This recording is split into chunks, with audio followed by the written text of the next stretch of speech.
This is the story of one of the darkest chapters in criminal history in rural Arkansas during the tumultuous year of 1916. Before we begin, I invite you to leave the like dot. The year 1916 marked a period of unprecedented social upheaval across the American South. World War I raged across the Atlantic, drawing young men away from their families and communities, while the remnants of Reconstruction-era tension still simmered beneath the surface of daily life. In the remote hills of Newton County, Arkansas, where the Buffalo National River carved its way through limestone bluffs and dense hardwood forests, isolated communities lived by their own rules, far from the reach of federal authority or modern conveniences. It was in this forgotten corner of America that the small settlement of Cedar Hollow existed, a community of no more than 43 souls scattered across a valley, accessible only by a single dirt road that became impassable during the frequent spring floods. The residents were primarily subsistence farmers, descendants of pioneers who had pushed into the Arkansas wilderness decades earlier, bringing with them old customs, older superstitions, and an inherent distrust of outsiders. The community centered around three key figures: Samuel Whitmore, a 54-year-old former Union soldier who served as the unofficial leader and operated the settlement's only general store; Reverend Isaiah Blackwell, a traveling preacher who had established a small chapel and made Cedar Hollow his permanent base; Marcus Pruitt, a graduate of the University of Arkansas Medical School who had chosen to practice in this remote location after a scandal involving a patient's death had forced him to leave Little Rock. Dr. Pruitt lived with his wife Eleanor and their 16-year-old daughter, Nora, in a twistory frame house that served as both family residence and medical clinic. Nora Pruitt, according to records preserved in the Newton County Historical Society archives, was described by contemporary accounts as an unusually intelligent young woman, noted for her ability to read and write far beyond the level typical for rural Arkansas girls of that era.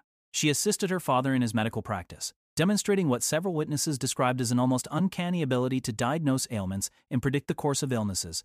Between March 15th and March 22nd, 1916, 17 people would disappear from Cedar Hollow without explanation. Only 7 residents would remain to tell their story, and their accounts would prove so disturbing that local authorities would classify all related documents under seal, where they remained hidden from public view for over 6 decades. What happened during those 7 days in March challenges every rational explanation. The official records, when they finally surfaced, would reveal that something far more sinister than simple criminal violence had descended upon this isolated community, something that defied both the scientific understanding of the era and continues to resist explanation even today. The first indication that something was amiss in Cedar Hollow came not from within the community itself, but from Jasper Mills, the postal carrier, who made the weekly journey from the county seat of Jasper to deliver mail and supplies. Mills, according to his official statement filed with the Newton County Sheriff's Department on March 23, 1916, arrived at the settlement on the morning of March 22 to find what he initially described as a town struck by plague. Documents from the Arkansas State Archives, specifically Case File 1916 NC 47, preserved Mills' detailed account of that morning. He reported that as he approached the settlement, he immediately noticed the absence of the usual sounds of daily life: no children playing in the yards, no sounds of farm animals, no smoke rising from chimneys despite the morning chill. The silence, he testified, was so complete it made the hair on my arms stand up. Mills' first stop was always Samuel Whitmore's general store, located at the center of the settlement. The building stood open, its front door swinging gently in the March breeze, but no one responded to his calls. Inside, Mills discovered what appeared to be the remnants of a hastily abandoned meal, with food still sitting on plates, some of it showing signs of having been interrupted mid-bite. The cash drawer stood open and empty, but none of the merchandise appeared to have been disturbed. Moving through the settlement, Mills found similar scenes of sudden abandonment at house after house. At the Hendricks farm, he discovered 3 places set for breakfast, with eggs still in the pan, burned black from hours over a cold stove. The Caldwell cabin showed signs of a family preparing for sleep, with nightclothes laid out on beds that had clearly not been slept in. Most disturbing of all, according to Mills' testimony, was the complete absence of the settlement's numerous dogs and cats, animals that typically roamed freely throughout the community. It was at the Pruitt house that Mills made the discoveries that would forever change the trajectory of this case. The front door stood ajar, revealing a scene that Mills would later tell investigators looked like something from a nightmare. The parlor furniture had been overturned. Family photographs lay scattered across the floor with their glass faces shattered, and what appeared to be large quantities of dried blood stained the wooden floorboards in patterns that suggested a violent struggle. But it was in Dr. Donning's struggle, Pruitt's medical office located in the rear of the house, that Mills encountered the most disturbing evidence. According to records housed in the University of Arkansas Special Collections, Mills reported finding the doctor's medical journals scattered throughout the room, their pages covered with what he described as writing that looked like it had been done by someone in the grip of madness. The handwriting, normally precise and professional, had devolved into barely legible scrawls filled with references to the changing blood beneath the moon, and repeated mentions of Nora's gift becoming Nora's curse. Most significantly, Mills discovered a leather-bound journal that had not been among Dr. Pruitt's regular medical records. This journal, later catalogued as evidence item 23 in the official case files, contained detailed observations about his daughter Nora's unusual abilities, written in Dr. Pruitt's precise medical terminology but describing phenomena that challenged the boundaries of scientific understanding. The journal's final entries, dated March 14 and 15, 1916, described a series of incidents that began approximately 1 week before the disappearances. Dr. Pruitt wrote of his daughter experiencing what he clinically termed episodes of prescient awareness, during which she would predict specific events with uncanny accuracy, including the exact timing of deaths among the settlement's elderly and infirm residents, and the outcomes of hunting expeditions down to the specific animals that would be killed. More disturbing were Dr. Supply's distinguished strain in this Ebius fulgae, wrote of his gone for use, text, Pruitt's observations of physical changes in his daughter during these episodes. He documented that Nora's eyes would change color from their normal brown to what he described as a pale luminescent green, and that her voice would take on what witnesses described as an otherworldly quality that seemed to emanate from somewhere other than her throat. The doctor's final journal entry, written in an increasingly erratic hand, expressed his growing fear that his daughter was becoming something that was never meant to walk among God-fearing people. The journal also contained detailed anatomical drawings that bore no resemblance to standard medical illustrations. These sketches, rendered with the precision of Dr. Pruitt's medical training, depicted human figures undergoing various stages of what the doctor labeled metamorphosis, showing internal organ systems that did not correspond to any known human anatomy. Particularly disturbing were the detailed illustrations of what appeared to be additional sensory organs located behind the subject's normal eyes, and root-like structures extending from the nervous system into areas of the body where no such connections should exist.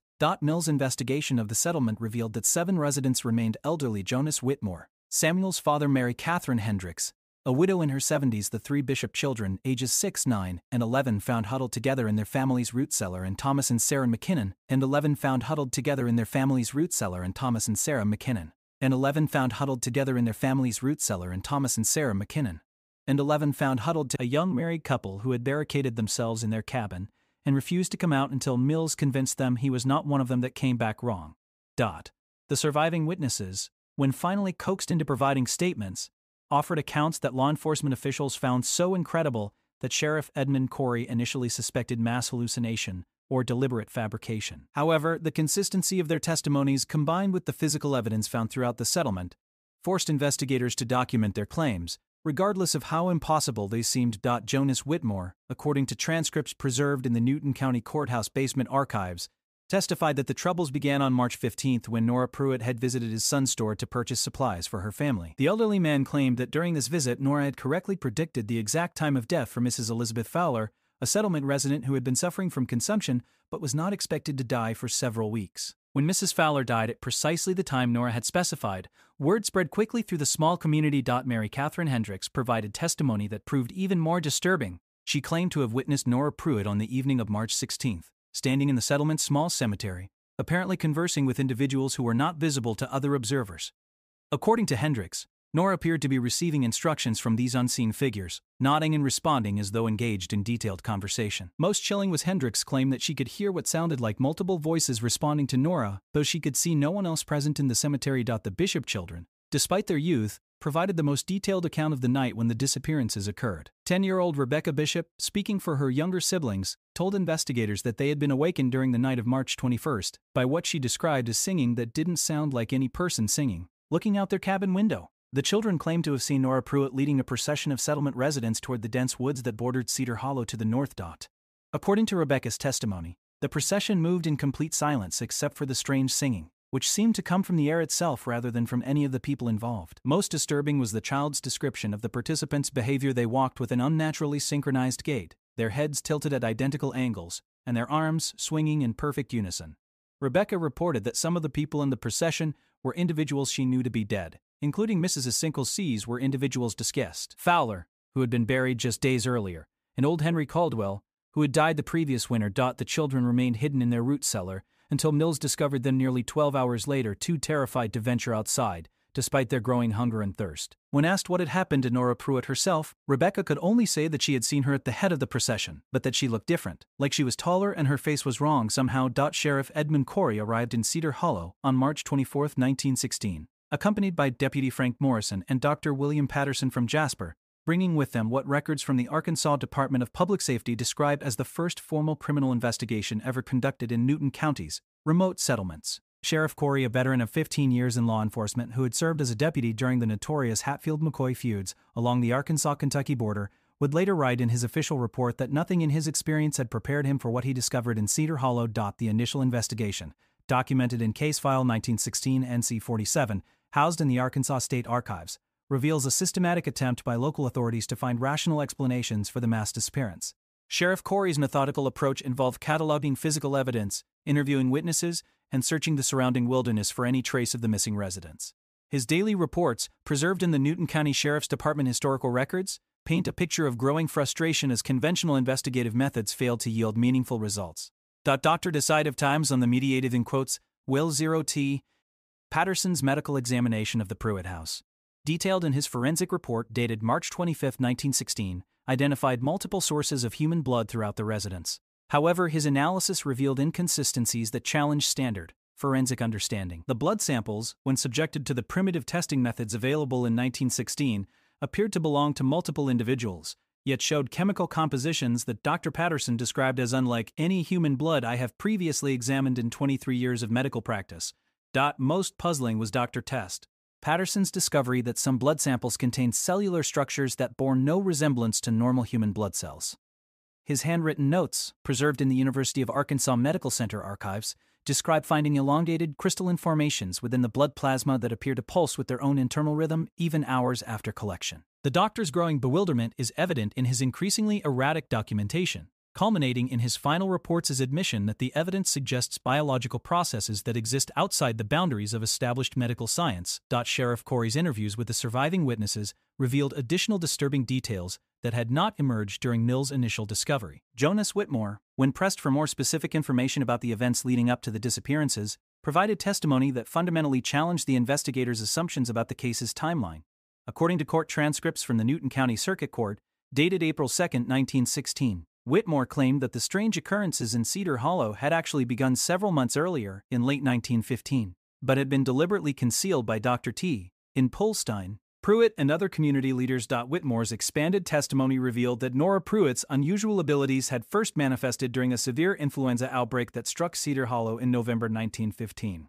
According to his account, the 16-year-old girl had begun accurately predicting which patients would recover and which would die, often providing specific timeframes down to the hour. More disturbing was Whitmore's claim that Nora had begun prescribing treatments that bore no resemblance to conventional medicine, involving combinations of local plants and minerals that she claimed had been revealed to her in dreams. Thomas McKinnon, the young farmer who had survived by barricading himself and his wife in their cabin, provided testimony that added another layer of complexity to the investigation. According to records preserved in the Newton County Historical Society, McKinnon claimed that he had personally witnessed doctors of testimony and settings, involving combination pursuits to preserved in the Newton Catano, instead of angeracy of Leikidrungs, to that process. Pruitt conducting what appeared to be medical experiments on recently deceased community members in the basement of his house.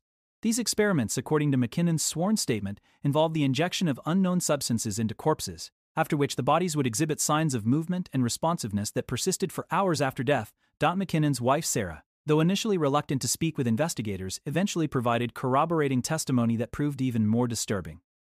Her statement, recorded on March 28, 1916, described a conversation she had overheard between Dr. Pruitt and his daughter on the evening of March 20th, the night before the mass disappearance. According to Sarah McKinnon, Nora had told her father that they were ready to move to the next phase, and that the community had served its purpose as a testing ground. The young woman claimed that Dr. Dower-Cold Pruitt had responded by saying that he understood the necessity of what was about to happen, but feared that he had opened a door that should have remained forever sealed. Sheriff Corey's search of the surrounding wilderness yielded evidence that further complicated the investigation.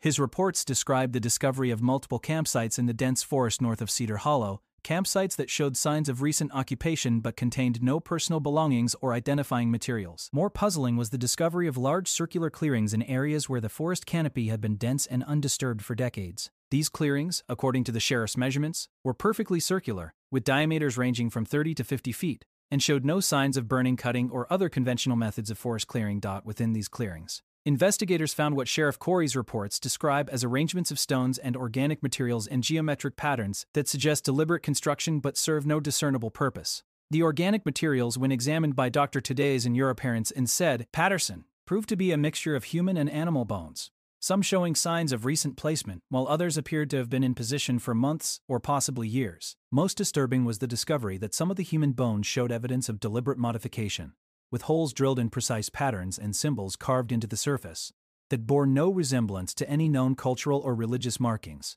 The investigation's most significant breakthrough came through the testimony of Reverend Isaiah Blackwell, whose initial reluctance to cooperate with authorities had frustrated Sheriff Corey's efforts.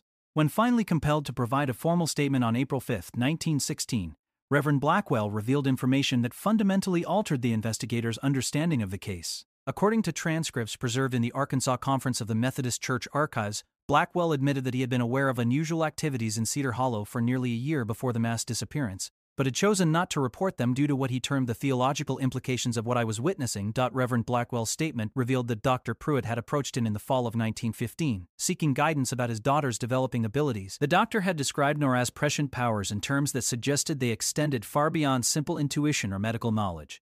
According to the Reverend's testimony, Dr. DeTude's testimony, Dr. Pruitt claimed that his daughter could not only predict future events but seemed to possess knowledge of things that had never been written down or spoken aloud, including detailed information about the personal histories of community members that she could not have learned through conventional means. More troubling was Reverend Blackwell's revelation that Dr. Pruitt had confided his belief that his daughter's abilities were connected to what he described as intelligences that exist outside normal human experience. The doctor had told the Reverend that Nora claimed to receive guidance from entities that she could see and communicate with, entities that appeared to her as shifting luminescent forms that existed just beyond the edge of normal perception. Dr. Traction. Doctor said to its success. Pruitt's growing concern, according to Blackwell's testimony, centered on his realization that these entities seemed to be directing his daughter toward goals that served their purposes, rather than human welfare. The Reverend's most disturbing revelation concerned a conversation he had witnessed between Dr. Pruitt and his daughter on March 14, 1916. Just days before the mass disappearance, according to Blackwell's sworn statement, Nora had told her father that the preparation phase was nearly complete and that the community was ready for transition to the next level of existence. The 16-year-old girl had spoken with what the Reverend described as an authority and knowledge that seemed impossible for someone her age, discussing concepts related to consciousness, physical transformation, and what she termed the merger of realities in terms that suggested sophisticated understanding of subjects far beyond her education. Patterson's forensic examination of Dr. Sumthair Pruitt's medical equipment revealed modifications that appeared to serve no recognizable medical purpose. The doctor's surgical instruments had been altered with additional components crafted from materials that Dr. Patterson could not identify, materials that exhibited unusual properties including resistance to corrosion and what appeared to be self-sharpening capabilities. Most puzzling was Dr.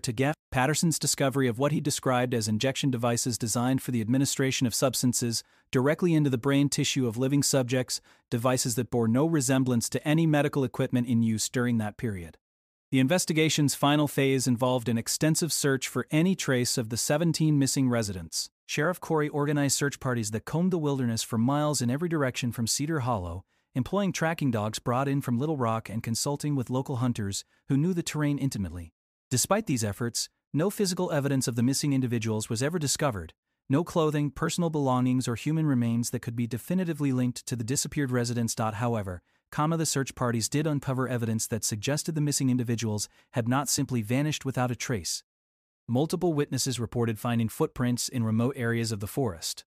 Footprints that appeared human but showed unusual characteristics. These tracks, according to plaster casts made by Sheriff Corey's team, were approximately the correct size and shape for adult humans but exhibited what tracking expert Samuel Hayes described as an unnatural depth of impression, suggesting individuals carrying far more weight than their apparent body size would indicate. More disturbing were the reports from search party members of encountering sounds in the deep forest that seemed to suggest human presence but bore no resemblance to normal human vocalizations. Multiple witnesses independently described hearing what they characterized as singing or chanting in a language that didn't sound like any tongue spoken by living people.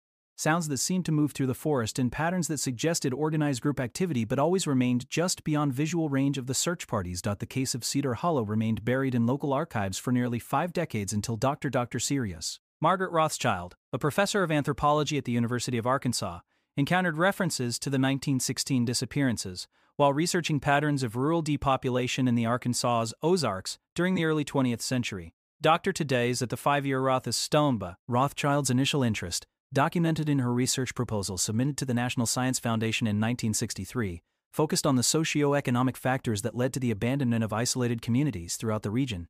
Dr. Margaret Rothschild, born in 1924 in Baltimore, Maryland, had established herself as a leading authority on rural American communities by the early 1960s. Her doctoral dissertation at Johns Hopkins University, completed in 1952, examined the social structures of isolated Appalachian communities and their resistance to modernization. Her subsequent work had earned her recognition as one of the foremost experts on what anthropologists termed persistence communities, settlements that maintained traditional ways of life despite external pressures for change. However, her preliminary investigation into the Cedar Hollow incident, detailed in her field notes preserved in the University of Arkansas Special Collections, quickly revealed that the 1916 case differed significantly from other examples of rural community decline. Unlike settlements that had been gradually abandoned due to economic pressures or environmental factors, Cedar Hollow had been suddenly and completely evacuated, with no subsequent attempts at resettlement or resource extraction from the area.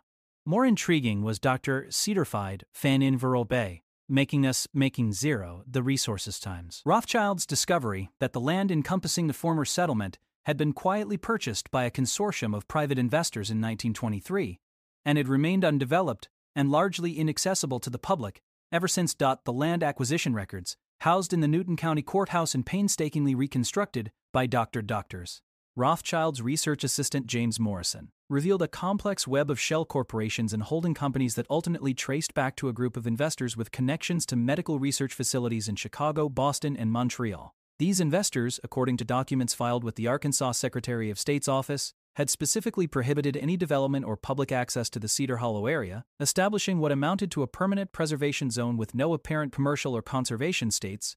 Rothschild's formal investigation began in earnest in 1964, supported by a research grant from the American Anthropological Association, totaling $23,000, and assisted by a team of 6 graduate students from the University of Arkansas Department of History and Anthropology. Her methodology, outlined in her comprehensive research proposal dated February 15, 1964, involves systematic examination of all available historical documents related to the case, interviews with descendants of the surviving witnesses, archaeological investigation of the Cedar Hollow site itself, and comparative analysis with similar unexplained disappearances throughout the region. The research team's first breakthrough came through the discovery of previously unknown documents in the personal papers of Dr. Self-Law William Patterson, the physician who had assisted with the original 1916 investigation. These papers, donated to the University of Arkansas Medical Center Library by Dr. S. Pepin, Patterson's estate in 1961, had remained uncatalogued until Dr. Rothschild's research brought them to light.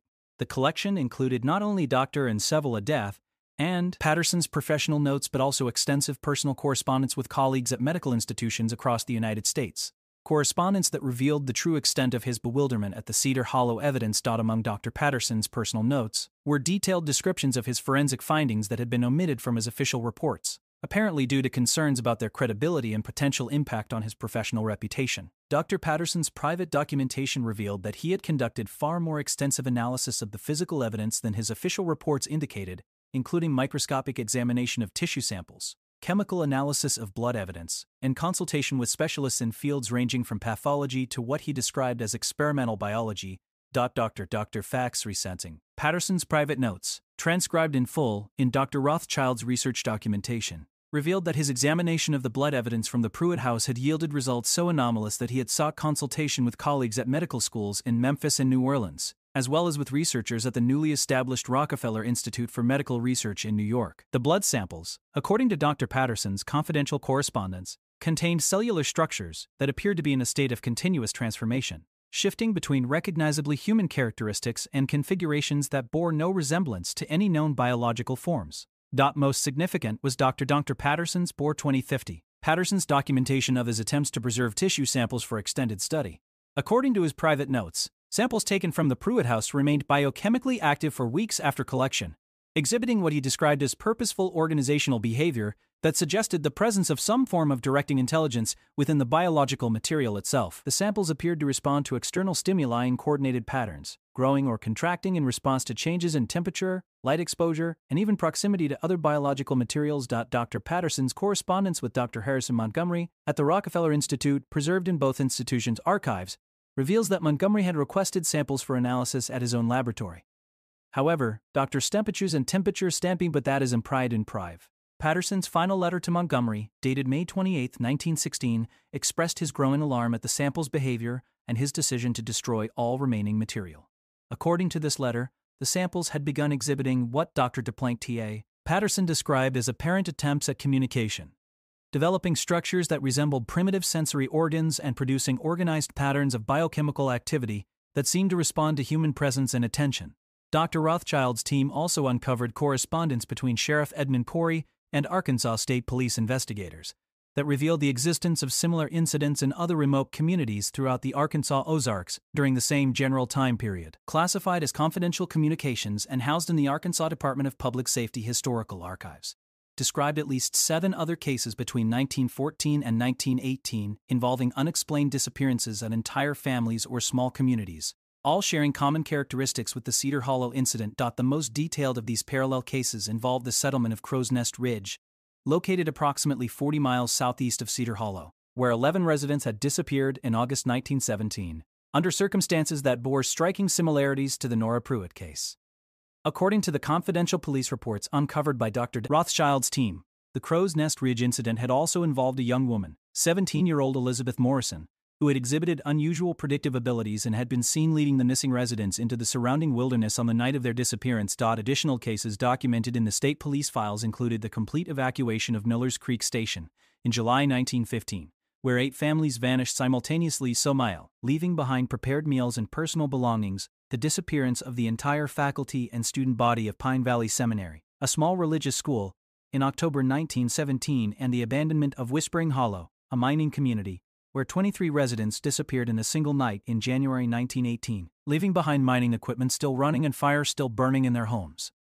Each of these cases shared common elements that distinguished them from conventional disappearances or community evacuations: the sudden and simultaneous nature of the vanishings, the absence of any apparent violence or struggle, the presence of young women with reported unusual abilities, and the complete lack of any subsequent trace of the missing individuals. Most significantly, each case had been followed by the rapid acquisition of the abandoned land by the same network of private investors that had purchased Cedar Hollow, creating a pattern of systematic land control that extended across hundreds of square miles of remote Arkansas wilderness. Dr. Rothschild's archaeological investigation of the Cedar Hollow site, conducted during the summer months of 1965, yielded physical evidence that supported many of the claims made in the historical documents. The excavation team, working under the direction of Dr. Rothschild and archaeological specialist Dr. Robert Keeling from the University of Missouri, employed the most advanced archaeological techniques available at the time, including aerial photography, ground-penetrating radar, and systematic grid-based excavation of the area where the Pruitt house had stood, revealed structural foundations that showed signs of deliberate demolition rather than natural decay or abandonment. The foundation stones had been carefully dismantled and rearranged in geometric patterns that served no apparent structural purpose but resembled the circular arrangements that had been reported at various sites throughout the region. More significantly, the team's ground-penetrating radar survey identified a series of underground chambers beneath the former settlement that had not been mentioned in any of the historical records. These subterranean structures, when finally accessed through careful excavation, proved to be far more extensive and sophisticated than anything that should have existed beneath a simple rural settlement. The chambers formed a complex network of interconnected spaces extending more than 50 feet below ground level, with walls constructed from precisely fitted stone blocks that showed evidence of advanced masonry techniques. The chambers were connected by a system of tunnels that extended beyond the boundaries of the former settlement, suggesting an underground network that encompassed a much larger area than the visible community above ground. Within these chambers, Rothschild's team discovered artifacts that challenged conventional understanding of the technological capabilities available to rural Arkansas communities in 1916. The chambers contained what Dr. Rothschild's preliminary reports described as precision-manufactured metal objects of unknown composition and purpose. Objects that exhibited properties including resistance to corrosion, unusual magnetic characteristics, and what appeared to be self-repair capabilities when damaged during the excavation process. The metal objects, when subjected to analysis by specialists at the University of Arkansas Engineering Department, were found to be composed of alloys that did not correspond to any known metallurgical techniques available in the airfields. The alloys contained trace elements that were not naturally occurring in the Arkansas region, and showed evidence of manufacturing processes that required temperatures and precision far beyond the capabilities of rural blacksmith shops or even industrial facilities of that era. Most disturbing was the discovery of what Dr. Rothschild's team initially cataloged as biological specimens of uncertain origin. These remains, found in sealed containers within the underground chambers, appeared to represent various stages of some form of transformation process, with samples ranging from recognizably human tissue to configurations that bore no resemblance to any known terrestrial lifeforms. The containers themselves were constructed from the same unknown metal alloys found elsewhere in the chambers and showed evidence of hermetic sealing techniques that had preserved the contents in pristine condition. Despite decades of underground storage, preliminary analysis by specialists at the University of Arkansas Medical School indicated that the samples contained genetic material that was partially human but included sequences that did not correspond to any known species in existing scientific database. Doctor of USS Lessons Insightive Engineeria Test Success, Patricia Williams, the geneticist who conducted the initial analysis, reported in her confidential findings that the samples appeared to represent intermediate stages in some form of directed evolutionary process, with human DNA being systematically modified through the introduction of genetic sequences from unknown sources. Dr. Rothschild's investigation took a dramatic turn in September 1965 when her team made contact with Mary Catherine Hendricks, Jr., the daughter of one of the original Cedar Hollow survivors. Hendricks, Jr., then 68 years old and living in a nursing home in Fayetteville, had never spoken publicly about her mother's experiences in Cedar Hollow, but agreed to be interviewed by Dr. Rothschild's team after being approached through the facility's social services coordinator. The interview, recorded on September 23, 1965, and preserved in Dr. 23, 1965, and preserved in Dr. Steve Rothschild's research files, revealed information that had never appeared in any of the official records from the 1916 investigation. According to Hendricks Jr., her mother had maintained throughout her life that the disappearances in Cedar Hollow were not an isolated incident, but part of what she described as a larger pattern of change that was happening all through the hills. The elderly woman claimed that her mother had spoken of encounters with similar transformed individuals in other locations throughout the Arkansas Ozarks, individuals who appeared to be organizing into some form of coordinated network with purposes that extended far beyond the boundaries of any single community. Hendricks Jr. revealed that her mother had claimed to have maintained intermittent contact with some of the disappeared residents of Cedar Hollow throughout the decades following 1916. According to her testimony, these individuals would occasionally appear at the edges of settlements throughout the region, always at night, and always alone, seeking to communicate with former neighbors or relatives but appearing somehow fundamentally changed by their experiences. Hendricks Jr.'s mother had described these encounters as disturbing but not threatening, with the transformed individuals seeming more interested in observing the ongoing development of human communities than in causing direct harm. The transformed individuals, according to Hendricks Jr.'s account, exhibited physical characteristics that set them apart from normal human beings. They appeared to age far more slowly than conventional humans, maintained unusual physical strength and endurance, and demonstrated sensory capabilities that exceeded normal human ranges.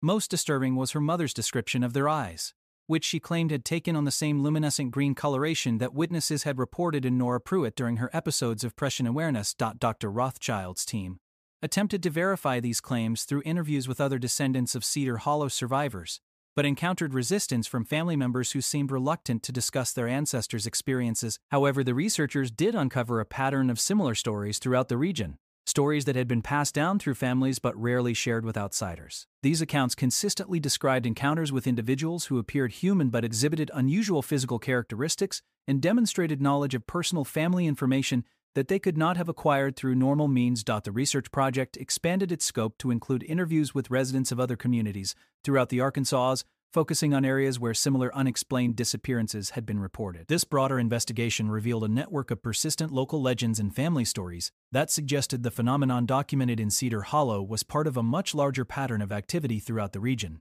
Communities from the Buffalo National River area to the Boston Mountains reported similar encounters with transformed individuals, encounters that had been occurring with increasing frequency throughout the 20th century. The research project's most dramatic development occurred in October 1965, when Dr. Nora Venature's Witch Project's Most Refusing to Decay, The Perfectly Bed, Information in the U.S. Rothschild herself reported a direct encounter with what she believed to be one of the original Cedar Hollow disappeared.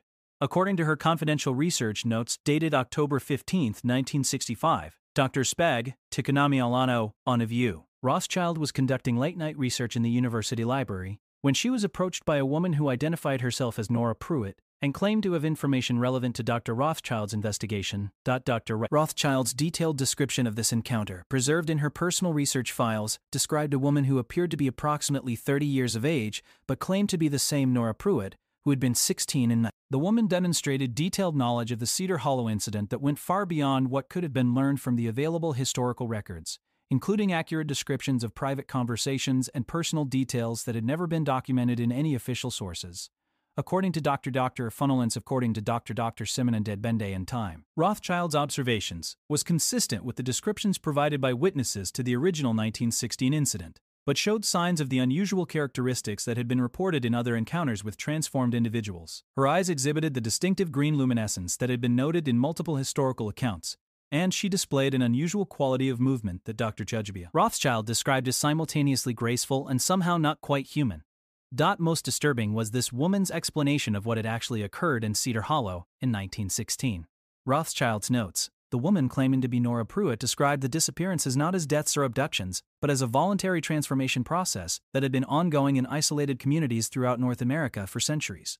The process, according to this individual, involved the gradual integration of human consciousness with what she described as a collective intelligence that exists parallel to but separate from normal human awareness. This supposed Nora Pruitt explained that the individuals who underwent this transformation retained their essential personalities and memories but gained access to expanded forms of perception and understanding that allowed them to function as part of a larger coordinated entity. The purpose of this entity, according to her explanation, was to gradually guide human development toward forms of consciousness and social organization that would be capable of surviving challenges that conventional human societies could not overcome. The woman provided specific details about the transformation process that correlated with evidence Dr. Rothschild's team had discovered during their archaeological investigation. She described the underground chambers as preparation spaces where selected individuals underwent physical and mental conditioning that would allow them to integrate successfully with the collective intelligence. The process, according to her account, could take months or years to complete and required careful monitoring to ensure that the individual's essential identity was preserved throughout the transformation. Transformation. Rothschild's investigation came to an abrupt end in November 1965 when she disappeared while conducting field research at the Cedar Hollow site. Her graduate assistants reported that she had departed for the site alone on November 18th, intending to conduct nighttime observations of unusual light phenomena that had been reported by local residents. According to her research schedule, preserved in the University of Arkansas Anthropology Department files, she had planned to spend 3 days at the site, conducting what she described as direct observational research into reported anomalous activities. When she failed to return as scheduled on November 21st, her research assistants contacted local authorities and organized search parties to locate her. The search, coordinated by the Newton County Sheriff's Department and assisted by Arkansas State Police investigators, found her research equipment scattered throughout the Cedar Hollow site, but discovered no trace of Dr. Rothschild herself. The official investigation into Dr. Rothschild's disappearance, conducted by the Arkansas State Police and documented in Case File 1965 ASP 221, concluded that she had likely become lost in the dense forest and had died from exposure to the elements. However, the case file also contains reports from search team members of unusual findings that paralleled the evidence from the original 1916 investigation, including strange tracks, unexplained sounds in the forest, and the discovery of new circular clearings that had not been present during previous surveys of the area. Most significantly, search team member, Deputy Harold Morrison, reported finding what appeared to be a message written in Dr. Rothschild's handwriting on a tree near the excavation site. The message, photographed and preserved in the case file, read: "The process is voluntary. Understanding requires direct experience. Traditional academic methodology is insufficient for phenomena that exist outside conventional reality frameworks." Dr. Rothschild's research materials, recovered from her university office and personal residence, were eventually transferred to the University of Arkansas Special Collections under restricted access classifications that remain in effect today. Her preliminary findings, as documented in her research notes and correspondence, suggested that the Cedar Hollow incident was part of a much larger phenomenon involving systematic transformation of human communities throughout remote regions of North America, a phenomenon that appeared to be not only ongoing but accelerating in scope and frequency throughout the 20th century, did not end with Dr. Rothschild's disappearance in 1965. In fact, her vanishing marked the beginning of a new phase of documented encounters and incidents that would extend well into the modern era, creating a continuous thread of evidence that spans more than a century. These contemporary accounts, preserved in law enforcement files, National Park Service reports, and media documentation, demonstrate that whatever began in Cedar Hollow in 1916 has not only persisted, but has evolved and expanded its scope of activity. The first significant modern incident occurred in 1978, when a team of geologists from the United States Geological Survey, conducting a mineral assessment survey of the Buffalo National River watershed, reported encountering what they described as an organized group of individuals engaged in unknown activities in the remote wilderness areas surrounding the former Cedar Hollow site. The team's official report, filed with the USGS Arkansas Field Office and preserved in National Archives Record Group 57, described the discovery of extensive underground excavations that appeared to be recent but showed no evidence of conventional mining or construction equipment. Dr. Salty. Kenneth Morrison, the lead geologist on the survey team, reported in his confidential findings that the excavations formed a complex network of tunnels and chambers extending far beyond the original Cedar Hollow boundaries. The construction techniques observed in these new excavations, according to Dr. Stand, Morrison's technical analysis were consistent with the precision stonework that Dr. Rothschild's team had discovered in 1965, but showed evidence of expansion and refinement that suggested ongoing development over the intervening decades.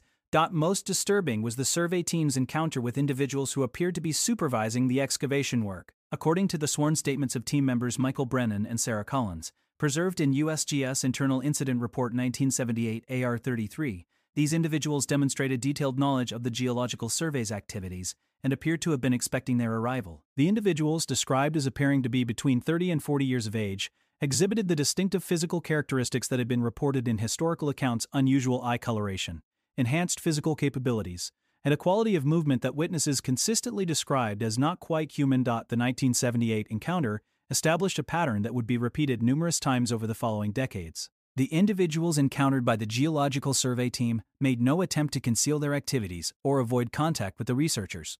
Instead, they engaged in what Dr. Morrison described as a form of recruitment interview, asking detailed questions about the team members' scientific backgrounds, personal motivations, and willingness to participate in what they termed expanded research opportunities. Two members of the Geological Survey team, Dr. Morrison and research assistant David Walsh, reported accepting invitations to view the underground facilities in greater detail. According to their account, documented in a classified addendum to the official survey report, they were guided through a network of chambers that contained technology and equipment that was decades ahead of anything available in 1978. The facilities included what appeared to be biological research laboratories, advanced computing systems, and manufacturing areas producing materials and devices that the witnesses could not identify or understand. Dr. Morrison's final report included technical drawings and photographs that purported to document the advanced technology observed in the underground facilities.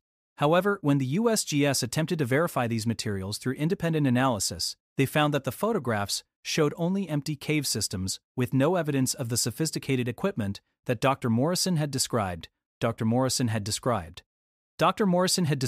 Intending Morrison himself, when questioned about these discrepancies, claimed that the technology had been deliberately concealed or removed before the verification team's arrival. The 1978 incident prompted a joint investigation by multiple federal agencies, including the FBI, the Department of the Interior, and what was then known as the Defense Intelligence Agency. This investigation, conducted under the classified designation Project Cedar Trace and documented in files that were partially declassified under the Freedom of Information Act in 2003, revealed a pattern of similar encounters throughout the Arkansas Ozarks region, dating back to the 1940s.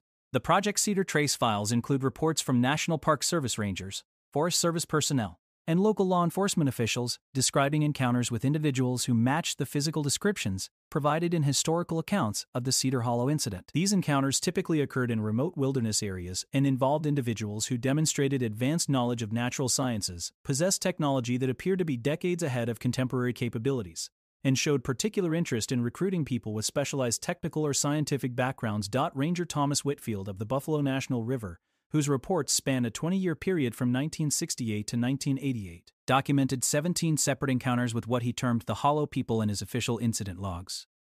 Whitfield's reports, preserved in the National Park Service Southeast Regional Archives, describe individuals who appeared to be conducting long-term observational studies of wildlife populations, ecosystem changes, and human recreational activities within the park boundaries.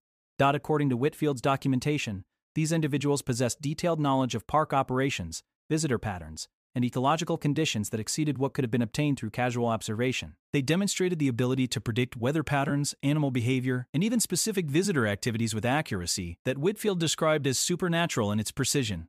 Most significantly, they showed particular interest in monitoring the activities of scientific researchers and government personnel who worked within the park boundaries. The contemporary evidence reached a new level of documentation in 1985, when Dr. Janted in 1985. Jennifer Hayes, a biochemist from the Centers for Disease Control, was investigating reports of unusual wildlife mortality patterns in the Arkansas River watershed. Dr. Hayes' research, conducted under CDC contract number 208-50847 and preserved in the agency's environmental health archives, led her to the same remote areas where historical incidents had been reported. Dr.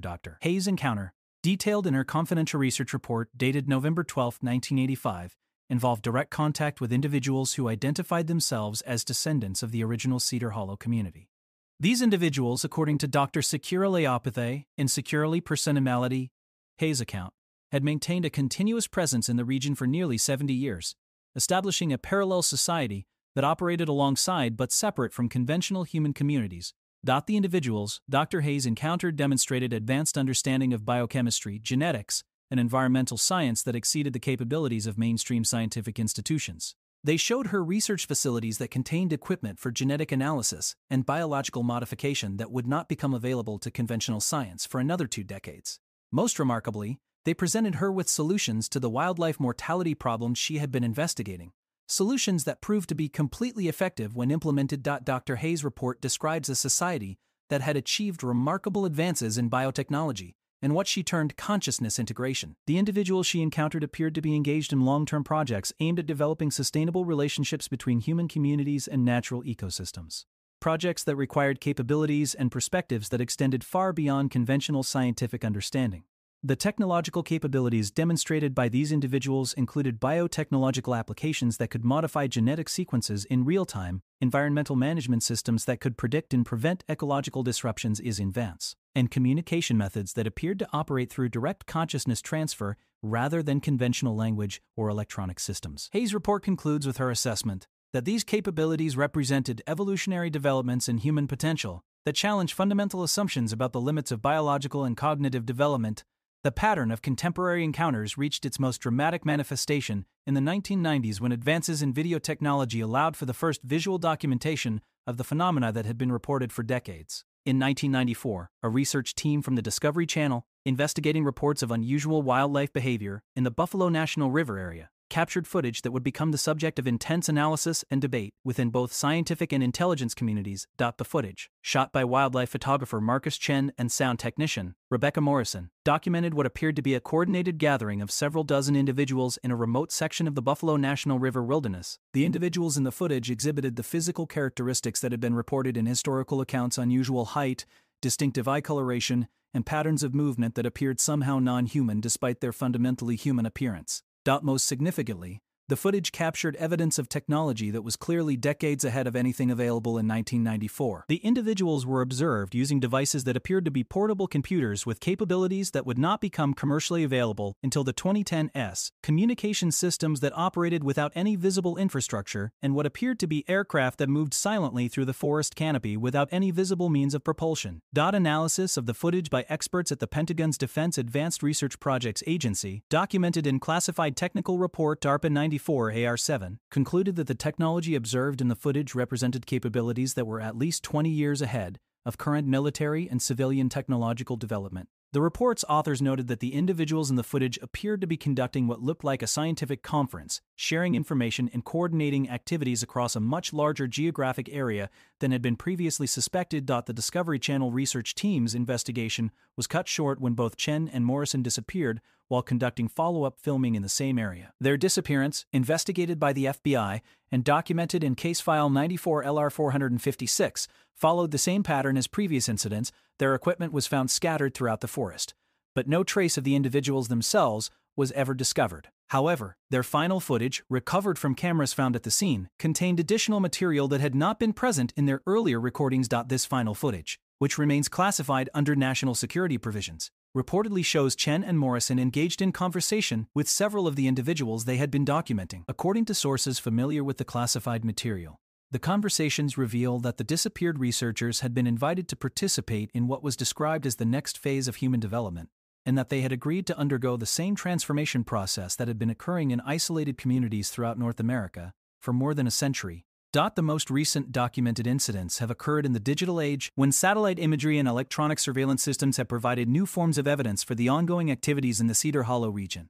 Satellite photos from the National Reconnaissance Office, obtained through Freedom of Information Act requests and analyzed by independent researchers, show evidence of larger-scale construction activities in remote areas of the Arkansas wilderness, construction that appears to involve the creation of extensive underground facilities.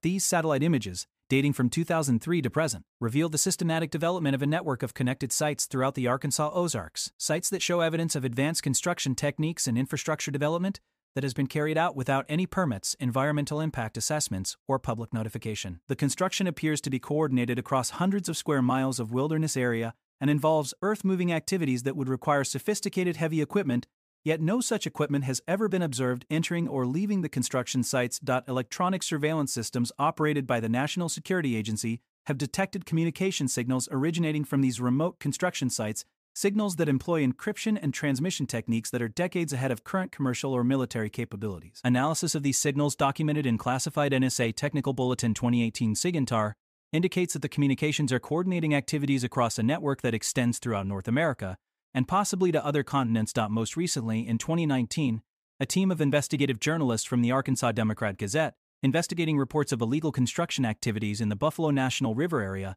encountered individuals who claimed to be representatives of the original Cedar Hollow community. The journalists Sarah Mitchell and David Park documented their encounter through digital video recording and live streaming to remote servers, creating the most comprehensive contemporary record of direct contact with the phenomena that began in 1960, the encounter.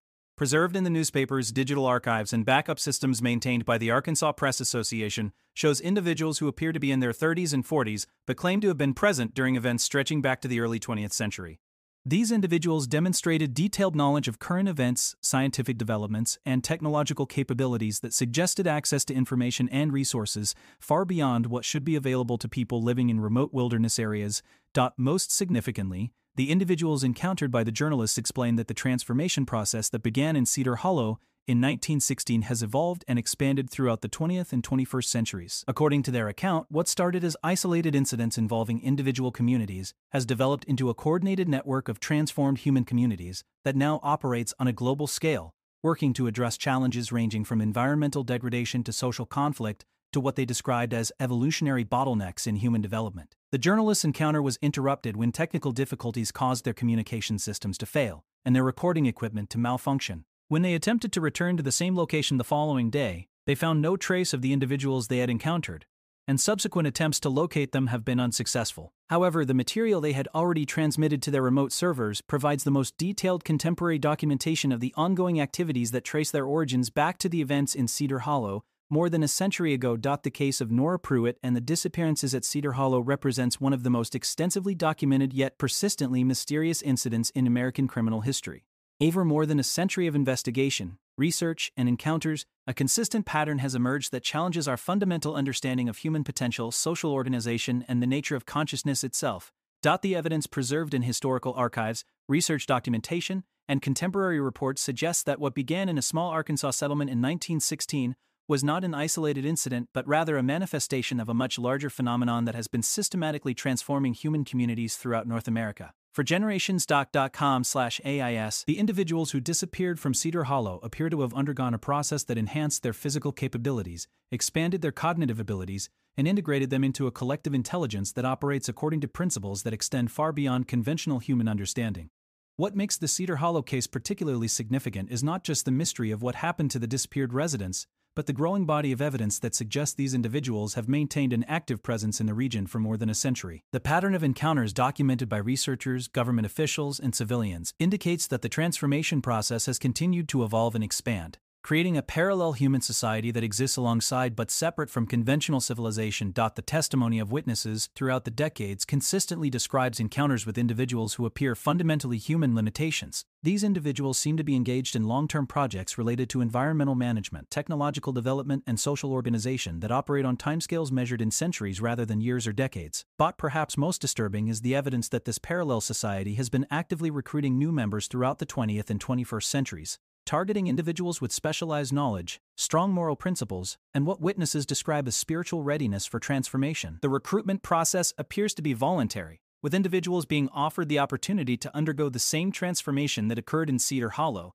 but only after careful evaluation of their suitability and commitment. The question that emerges from a century of documentation is not whether the transformation process described in historical and contemporary accounts actually occurs, but rather what it represents and what its long-term implications might be for human civilization as a whole. The evidence suggests that we are witnessing either the emergence of a new form of human consciousness or contact with intelligence that operates according to principles that exist outside our current scientific understanding.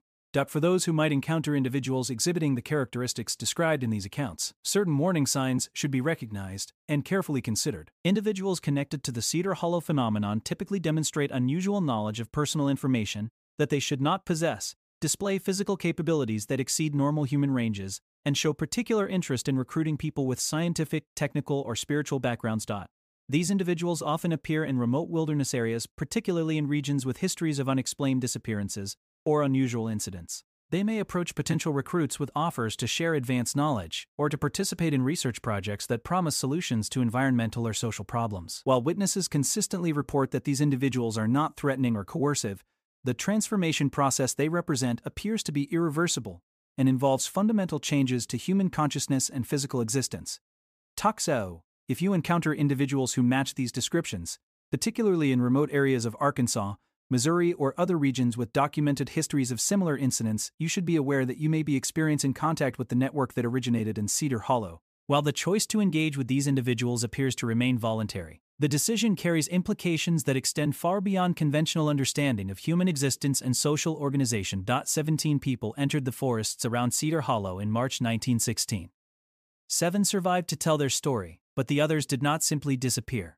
According to the evidence accumulated over more than a century of investigation, they transformed into something that exists at the boundaries of human understanding, something that continues to observe, recruit, and expand its influence throughout remote regions of North America. They are still out there, still active, and still changing, and they may be closer than you imagine.